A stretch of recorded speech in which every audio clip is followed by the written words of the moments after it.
नमस्कार, नजर पर देखो न्यूज में आपका स्वागत है। मैं हूं आपके साथ जैनब। आई देखिए आज की मुख्य खबरें। सहारनपुर बीजेपी कार्यकर्ता सिकंदर राणा ने सहारनपुर जनपद की आवाम के लिए दिया महत्वपूर्ण संदेश। सहारनपुर से सलीम अहमद की खास रिपोर्ट।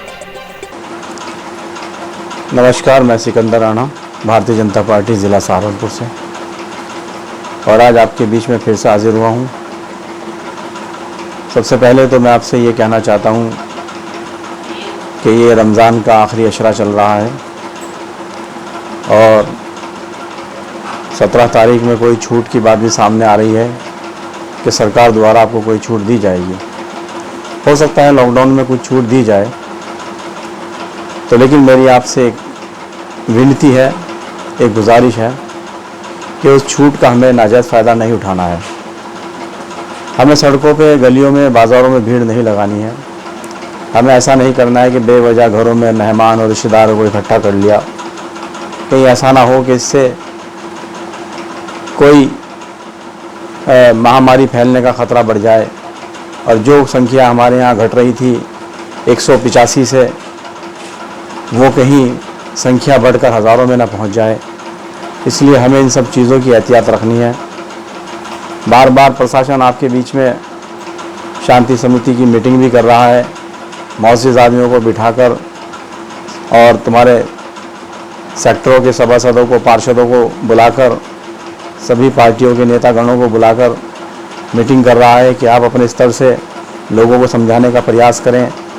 क्योंकि अगर पुलिस समझाती है तो कहीं कहीं कठोरता भी दिखाती है, और उस कठोरता में आप उसका गलत मकसद निकालते हो, गलत मतलब निकालते हो कि पुलिस ने आपके साथ नाइंसाफ़ी की है, बदतमीज़ी की है। कहीं कहीं तो ये भी सुनने में आता है कि पुलिस एक ही समाज के लोगों को परेशान कर रही है। ऐसा नहीं है।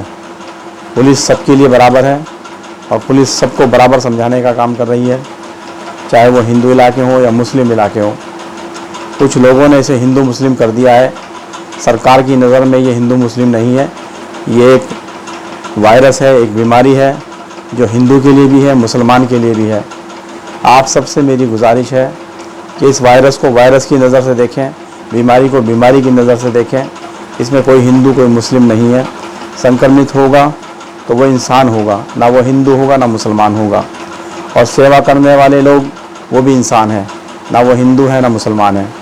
आपसे मेरी सिर्फ छोटी सी विनती है कि आप सब लोग, अगर आपको कोई छूट दी जाए, कहीं कोई लाभ दिया जाए, तो उसका आपको नाजायज़ फ़ायदा नहीं उठाना है। आप भीड़ लगाकर ना रहें, भीड़ लगाकर ना चलें, सोशल डिस्टेंस का पालन करें और सरकार की बात का पालन करें। पुलिस आपके बीच में जो भी दिशा निर्देश लेकर आए, आपको उसको पालन करना है, फॉलो करना है। सुनने में आया है कुछ प्रवासी मजदूर भी आपके शहरों में आएंगे, तो आप उन्हें छुपाने का काम ना करें। यदि आपने किसी एक भी अपने रिश्तेदार को, अपने सगे संबंधी को छुपाने का काम किया तो वो दंडनीय अपराध होगा। सरकार जिन धाराओं में मुकदमा लिखेगी वो धाराएं संगीन है। इसलिए देश हित में बात करें, देश हित में काम करें।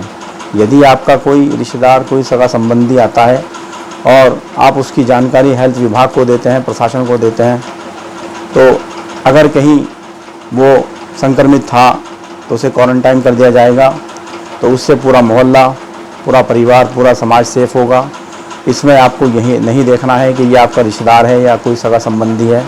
ये कोई जात पात का सवाल नहीं है, ये मानवता का सवाल है, और मानवता के खातिर मैं आपके बीच में आया हूँ। आपका छोटा भाई हूँ। आपको मेरी बात अगर बुरी लगे तो प्लीज़ मेरी बात को बुरी मत मानना, इसलिए क्योंकि ये देश की बात है। देश आपका परिवार है, मेरा परिवार है। इसमें ना कोई हिंदू है ना मुसलमान है, हम सब देशवासी हैं। इसलिए हमें अपने देश की फ़िक्र करनी चाहिए, अपने समाज की फ़िक्र करनी चाहिए।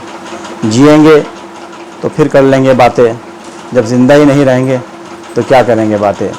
जय हिंद, जय भारत, जय समाज। नमस्कार।